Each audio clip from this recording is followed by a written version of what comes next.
आदरणीय दर्शक महानुभावहरू हार्दिक नमस्कार।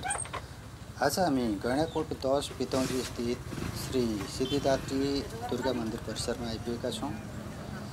आज यहाँ समावेशी बटुकहरूको शुभ उपनयन कार्यक्रम सञ्चालन भइरहेको छ र यस अवसरमा यस मन्दिरका बारेमा र आजको कार्यक्रमका बारेमा थप जानकारी दिने प्रयास गर्नेछौँ। यस्ता समावेशी गुरुकुलहरू देशका हरेक गाउँहरूमा हरेक जिल्लाहरूमा सबै ठाउँहरूमा अब चाहिँ भएन भने समाजले जतिसुकै भौतिक विकास गरे पनि बाँच्न बिर्सिनेवाला छ। त्यस्तै नै मैले भनिहालेँ, 4 जना अहिले एउटा चाहिँ अनुसन्धानले पनि देखाएको छ, संसारभरिका 4 जना व्यक्तिहरूमा 3 जना व्यक्तिहरू कुनै न कुनै रोगको शिकार छन्। सबभन्दा बढी चाहिँ मानसिक रोगको शिकार छन् र ती व्यक्तिहरू अहिले संसारमा झनपछि झन आत्महत्या गर्ने जस्तो जघन्य अपराध बढिराखेको छ। त्यसको एउटै कारण के हो भने मान्छे यन्त्रवत भयो के, मिसिन जस्तो भयो। उसको चाहिँ उसले केका लागि जन्मियो, उसले केका लागि पैसा कमाउनु पर्ने हो, उसले केका लागि घर परिवार जोड्नु पर्ने, त्यो कुरा बिर्सियो र उसले आफूलाई भुल्न थाल्यो अनि बाँच्न बिर्स्यो। र यस्तो अमूल्य जीवन जो प्रकृतिले हामीलाई 84 लाख योनि भन्छ, त्यसमा पनि मानव योनि अत्यन्त श्रेष्ठ योनिले के, किनभने त्यसमा एउटा यस्तो चिज छ विवेक भन्ने चिज, जसले तपाईलाई देवता बन्ने कि दानव बन्ने सबै तपाईको हातमा छोडिदिन्छ कि। त्यो भएको हुनाले जबसम्म हामीले वेद पढ्दैनौँ, उपनिषद पढ्दैनौँ, स्मृतिहरू पढ्दैनौँ भने हामीलाई त्यसै यतिकै ज्ञान हुँदैन। र त्यो चिजको सुरुवात गुरुकुलबाट हुन्छ। गुरु संस्कृत भाषा मात्र होइन, संस्कार हो। कसरी हामीले मनलाई बुद्धिलाई शुद्धिकरण गर्ने भन्ने चिज सबै संस्कृत भाषामा लेखिएको छ। संस्कृत भाषा एउटा कुनै जातिको होइन, कुनै सम्प्रदायको पनि होइन। इतिहासको कालखण्डलाई हेर्ने हो भने पहिला गोत्र मात्रै लेख्ने चलन थियो, थर लेख्ने चलन थिएन। जब समाजमा थर लेख्ने चलन आयो अनि जातीयता माथि आयो, अन्धविश्वास बढ्यो, फलानु तल्लो जात, फलानु उपल्लो जात, माथिल्लो जात भन्ने भयो। तर उपनिषदमा गएर तपाईले पल्टाउनु भयो भने जाति एउटै छ, त्यो हो मान्छे। र मान्छेमा अलिकति चाहिँ थोरै मात्रै कपिल मुनिले के भन्नुभएको छ भने मान्छेमै पनि खासमा त एउटै परमात्मा तत्त्व हो, तर पनि यदि समाजमा गइसकेपछि भेदै गर्ने भने दुईटा मात्रै चिज छ, एउटा स्त्री एउटा पुरुष, त्यहाँभन्दा पर के पनि छैन भन्ने कुरा साङ्ख्य योगमा स्पष्ट छ। तर गैंडाकोट नगरपालिका उपमेयर विष्णु सापकोटा कणज्यूलाई सबैले निवेदन गर्दछु।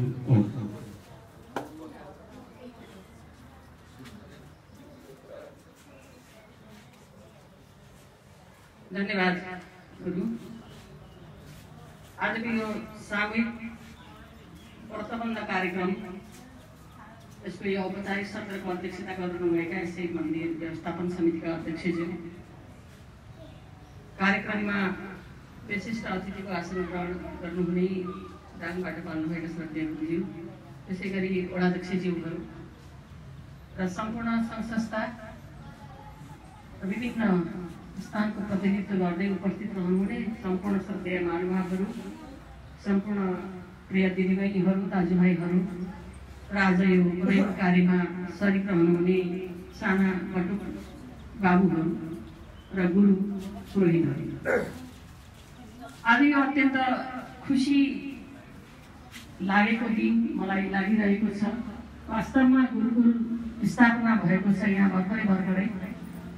गुरुकुल एउटा महत्त्वपूर्ण स्थान हो, संस्था हो।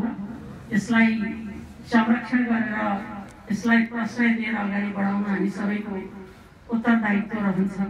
अहिले हामीले हेरेका छौँ गुरुकुलको पढाइ र अन्यत्र ठाउँको पढाइलाई हामीले तुलना गर्दाखेरि हामीले धेरै भिन्नता पाएका छौँ। मैले त्यहाँ देवघाटमा सञ्चालन रहेको गुरुकुलमा एक दुई पटक जाने अवसर मिलेको छ। त्यहाँका बाबुहरूको त्यो आचरण देख्दाखेरि र बोर्डिङका बाबु नानीहरूको आचरण देख्दाखेरि धेरै आकाश र पातालको भिन्नता मैले पाएको छु। कि हामीले बोर्डिङ स्कुलमा पढाइरहेका बाबु नानीहरूलाई घरमा कोही अतिथि आउँदाखेरि बाबु नमस्कार गर भनेर भन्दाखेरि पनि बाबुले पट्याइरहेको अवस्था अहिले हामी सबैले भोगिरहेका छौँ। त्यसैले संस्कृत भाषाले एउटा संस्कार सिकाउँछ, आचरण सिकाउँछ, नैतिकता सिकाउँछ, हाम्रो धर्म संस्कारहरूको जगेर्ना गर्न सिकाउँछ। यो संस्कृत भाषालाई अध्यापन गराउनको निमित्त, अध्ययन गराउनको निमित्त गुरुकुलको आवश्यकता छ। अब अहिले हाम्रो गैंडाकोट नगरपालिका भित्रै पनि 4-5वटा 5-6वटै गुरुकुलहरू सञ्चालनमा रहेको मलाई ज्ञान भइरहेको छ। एउटा यहाँ सञ्चालन छ, 2-3टा गुरुकुलहरू वडा नम्बर 1 मा सञ्चालन छन् र कालिका संस्कृत विद्यापीठ भन्ने ठुलै संस्था पनि हाम्रो नगरपालिका भित्रै पर्छ। त्यसैले अब आगामी दिनमा हामीले यदि मानवीय विकास गर्ने हो भने यस्ता संस्थाहरूलाई प्रशय दिएर अगाडि बढाउनु पर्ने, नगरपालिकाको तर्फबाट पनि यस्ता संस्थाहरूलाई अगाडि बढाउनु पर्ने जरुरी मैले देख्छु। कि सबै पूर्वाधार विकासतर्फ मात्रै होइन, त्यो पूर्वाधार विकासको प्रयोग गर्ने मानव शक्ति तयार गर्नको निम्ति पनि मानवीय विकास गर्न जरुरी छ। र यस्तै सभ्य मानिस, आचरण मानिस, नैतिकतावान मानिसहरू उत्पादन गर्न सक्यौँ भने मात्रै हाम्रो समाज सभ्य समाज बन्छ, हाम्रो घर सभ्य बन्छ, हाम्रो टोल सभ्य बन्छ, अनि मात्र एउटा समुदाय, वडा, राष्ट्र सभ्य बन्ने हो।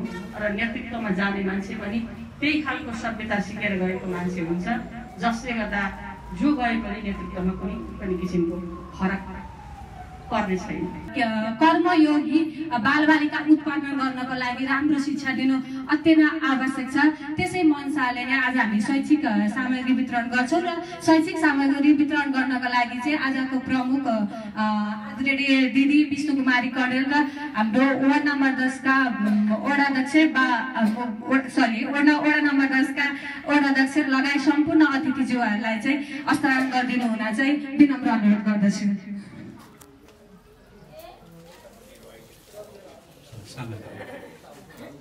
बाबु तिमीहरू उठ सबैजना उठ। यति बेला बाल सञ्जाल वडा नम्बर 10 को तर्फबाट सञ्जालकी अध्यक्ष बिना सुवेदी र त्यो टिम प्रमुख आमन्त्रित व्यक्तित्व आदरणीय नगरआमा विष्णु सापकोटा कणेल,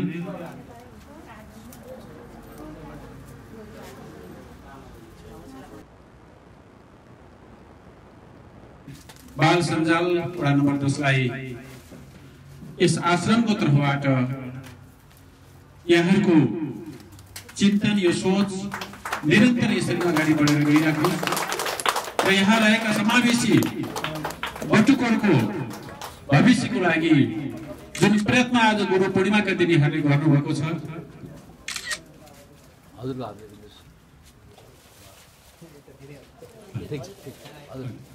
छोडिदिनुहोस् गुरुले छोडिदिनुहोस्।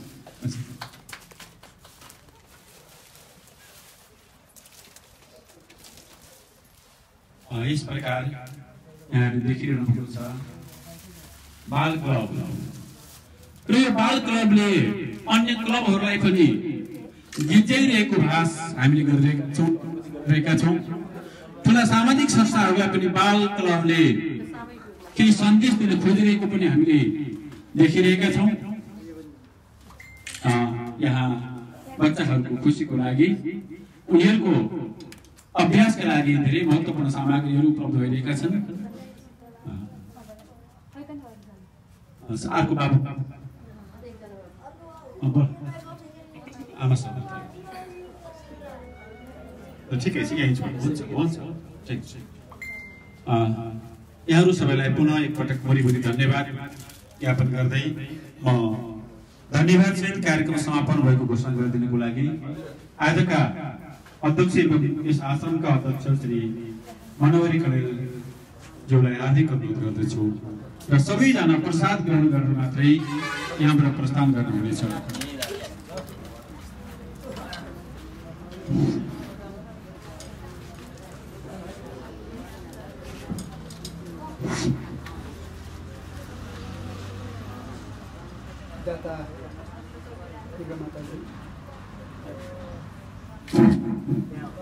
हाम्रा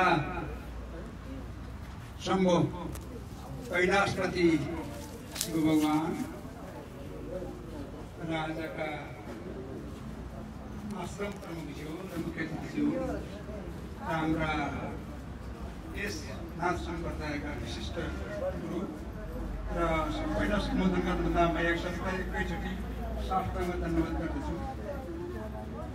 हामी समावेशी गुरुकुलको लागि बिचमा भर्खरै हामी नयाँ समिति आयौँ र हाम्रो आश्रम प्रमुखजीले के भन्नुभयो भने समावेशी गुरुकुल भन्नुको भनेको केवल अक्सिजन बोल्यो जस्तो हामी अक्टोबर अनुभव छ यो चैत वैशाखमा खडेर परेको थियो जब मेघ बर्सिन्छ मेघ बर्सिँदै सारा वनस्पतिहरू हरियालीतिर आए त्यो मान्छे अक्सिजन प्राप्त हुन्छ त्यसपछि विद्या सोध्दै स्फूर्त हुन्छ हामी त्यो जुन अब युवाहरूलाई म अब हाम्रो धेरै जस्तो युवाहरू समावेश यहाँ र त्यो दौर भनिन्छ युवाहरूलाई के चाहिँदो रहेछ भने पहिला स्वास्थ्यपछि के चाहिँ शिक्षापछि के चाहिँ शिक्षा र विद्या दुईटै हुँदो रहेछ।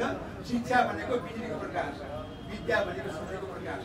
विद्यापछि के चाहियो भन्दाखेरि सिप, कुनै सिप पनि छैन भने अनि त्यसले कला चाहियो, कलापछि के चाहियो जाँगर चाहिँ सास चाहिँ युवासँग। अब हामी बुढा सबै बुढाहरू छौँ, बुढाहरूसँग के चाहियो त बुढासँग धेरै अनुभव गरेर आएको छ हामीले।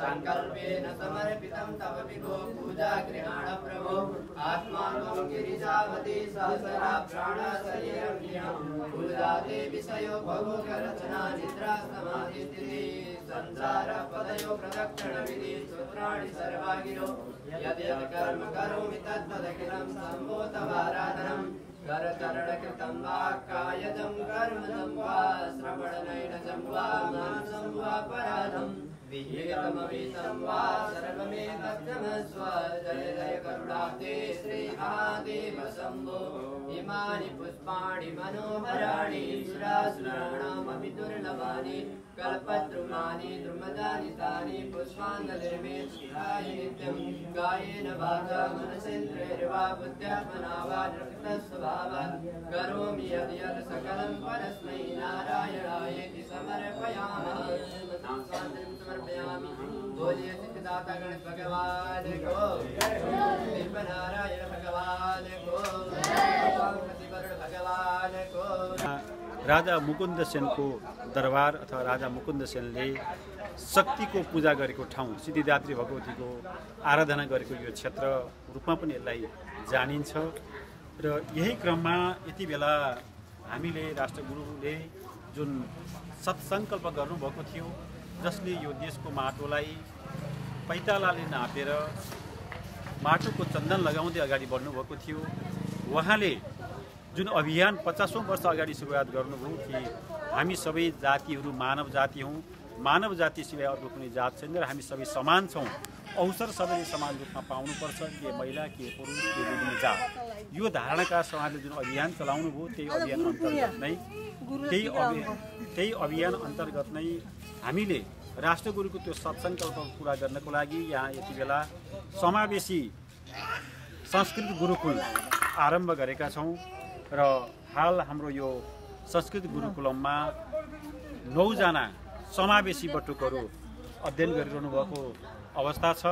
ती समावेशी बटुकहरू सबै जात धर्म सम्प्रदायबाट हाम्रो बिचमा अहिले आइरहनु भएको अवस्था छ र तिनै बच्चाहरूको आज उपनयन संस्कार हामीले भर्खरै यहाँहरूकै उपस्थितिमा सम्पन्न गरेका छौँ र त्यो उपनयन संस्कार अन्तर्गत हामीले जुनसुकै जात धर्म सम्प्रदाय भए तापनि उनीहरूलाई कर्मद्वारा ब्राह्मण बनाउने न कि बाहुनको कोखबाट जन्मिँदै ब्राह्मण बन्न सकोस्।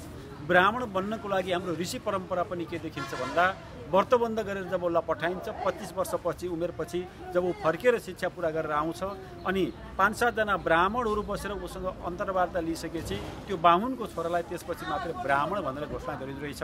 ब्राह्मणको अर्थ जसले ब्रह्म ज्ञान प्राप्त गरेको छ, जसले ब्रह्मलाई बुझ्छ, त्यही ढङ्गले हामीले यहाँका यी समावेशी बटुकोहरूलाई योगी नरेन्द्रनाथ हामीले किन नजन्माउने, डाक्टर जगमान गुरुङ किन नजन्माउने, डाक्टर स्वयं प्रपन्नाचार्य किन नजन्माउने, किन उहाँहरू कोही पनि ब्राह्मण हुनुहुन्थेन, बाहुन हुनुहुन्थेन, तर पनि हुँदो रहेछ गर्दाखेरि भन्ने सोच जुन एउटा हामीले योगी नरेन्द्रनाथबाट प्राप्त गरेका थियौँ, सोही अनुसार यसलाई अगाडि बढाउनको लागि यो कार्यक्रम सुरुवात गरेको छ र सँगसँगै हामीले यो 9 बिघा जमिनलाई एउटा डिपिआर तयार गरेर यहाँ योग ध्यानका केन्द्रहरू, गौशाला, गोरखनाथको मन्दिर, धर्मशाला अरू विभिन्न प्रयोजनका आयुर्वेदिक प्रशोधनशाला लगायत विभिन्न पक्षमा हामी अगाडि बढिरहेका छौँ र छिटै नै यसको डिपिआर तयार हुँदैछ।